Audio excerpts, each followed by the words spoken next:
No mundo do crime, existe uma regra clara. Um território rival não deve ser invadido, e essa regra também vale para moradores que não têm nada a ver com o conflito. Quando duas garotas cruzaram essa fronteira, o pior desfecho se tornou realidade. Agora vamos descobrir o desdobramento dessa história marcante. Esse caso se passa no Conjunto Arvoredo, no bairro Mondubim, em Fortaleza, uma região conhecida por viver sob constantes disputas entre facções criminosas. Ali quem dita as regras não é o Estado, mas o crime organizado. A área é dominada por uma facção local cearense, enquanto grupos rivais, principalmente facções de origem carioca, disputam território e influência. Nesse cenário existe uma regra que todos conhecem. Mesmo quem não tem ligação nenhuma com o crime, território rival não pode ser invadido. Não importa se é integrante de facção, conhecido ou apenas alguém comum passando pelo lugar. Cruzar essa fronteira invisível pode ser interpretado como provocação ou ameaça. E foi exatamente dentro dessa realidade que duas adolescentes acabaram entrando, sem imaginar o risco que corriam. Ana Clara Lopes de Souza, de apenas 14 anos, e a amiga Nayara, de 16 anos, estavam no local quando passaram a chamar a atenção dos criminosos que controlavam a região. Elas não eram reconhecidas como moradoras dali, e isso bastou para levantar suspeitas. Segundo as investigações, integrantes da facção estranharam a presença das duas jovens circulando na área. Em regiões dominadas pelo crime, qualquer rosto desconhecido pode ser visto como alguém enviado por grupo rival. As meninas foram abordadas e levadas para um matagal, onde seriam submetidas ao chamado Tribunal do Crime, uma prática usada por facções para decidir o destino de pessoas consideradas suspeitas. Ali, elas passaram a ser interrogadas. Os criminosos queriam saber de onde vinham, onde moravam e principalmente se tinham ligação com alguma facção rival. Nesse tipo de situação, não existe investigação real, nem direito de defesa. A decisão costuma ser rápida e baseada apenas em desconfiança.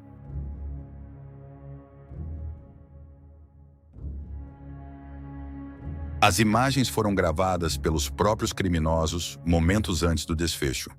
O vídeo mostra o clima de tensão e medo enquanto elas eram pressionadas.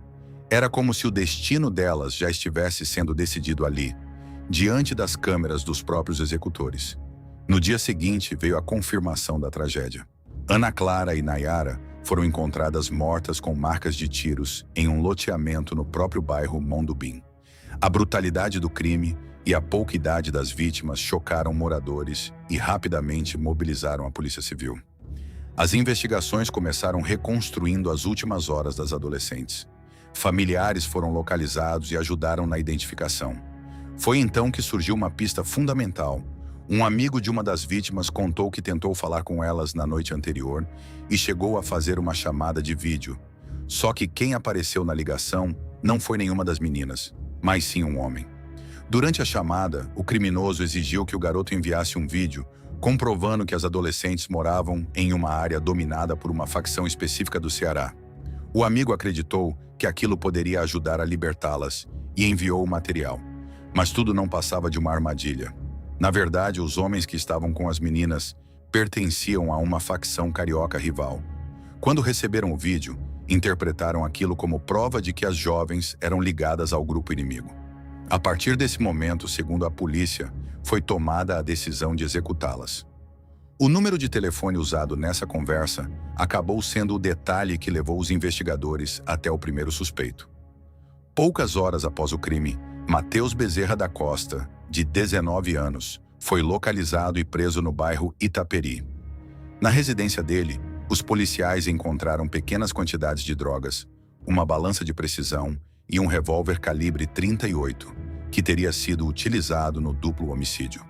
Durante o depoimento, ele confessou participação no crime e relatou que ele e outros comparsas decidiram abordar as adolescentes justamente por não reconhecerem elas na área dominada pela facção. Segundo o próprio relato, as jovens foram levadas ao matagal, julgadas no tribunal do crime e executadas com disparos de arma de fogo no rosto. Diante da gravidade do caso, a justiça converteu a prisão em flagrante em prisão preventiva, destacando o risco que ele representava caso voltasse às ruas. Enquanto tudo isso acontecia, do outro lado existia uma família tentando entender o que tinha acontecido. A ausência, o silêncio e as perguntas sem resposta começaram a ganhar espaço. Foi nesse momento que a mãe e a avó de Ana Clara decidiram falar pela primeira vez diante das câmeras. A mãe e a avó de Ana Clara conversaram com exclusividade com a TV Cidade e falaram que ela fugiu de casa há 3 meses. Ainda abaladas, elas negaram que a jovem fizesse parte de uma organização criminosa. Não era, não era. Porque se existisse isso daí, aí a gente sabe logo, né? Mas aqui dentro mesmo, quem mora aqui é só amigo mesmo da gente. Todos conhecem nós. Segundo a família, antes de fugir de casa, Ana Clara deixou uma carta dizendo que estava triste. Desesperadas, elas cobraram justiça para que a morte de Ana Clara não caia na impunidade. E agora minha menina tá errada. Eu não como mais, eu não durmo. A mãe, emocionada, afirmou que, mesmo a jovem tendo saído de casa há cerca de 3 meses, ela não tinha nenhum envolvimento com facções criminosas. O caso expôs mais uma vez a realidade dura de regiões dominadas por facções, onde regras paralelas substituem a lei e decisões sobre vida e morte são tomadas em poucos minutos. Ana Clara Lopes de Souza, de 14 anos, e Nayara, de 16, acabaram vítimas de uma guerra que não era delas, mas que mesmo assim determinou o destino das duas. A polícia segue investigando a participação de outros envolvidos, enquanto familiares aguardam que todos os responsáveis sejam identificados e condenados. O crime deixou um alerta claro. Em territórios controlados pelo crime organizado, às vezes basta estar no lugar errado para que uma simples suspeita se transforme em sentença. E foi assim que 2 adolescentes tiveram suas histórias interrompidas por uma regra invisível imposta pela violência. Uma regra que continua fazendo vítimas silenciosamente todos os dias.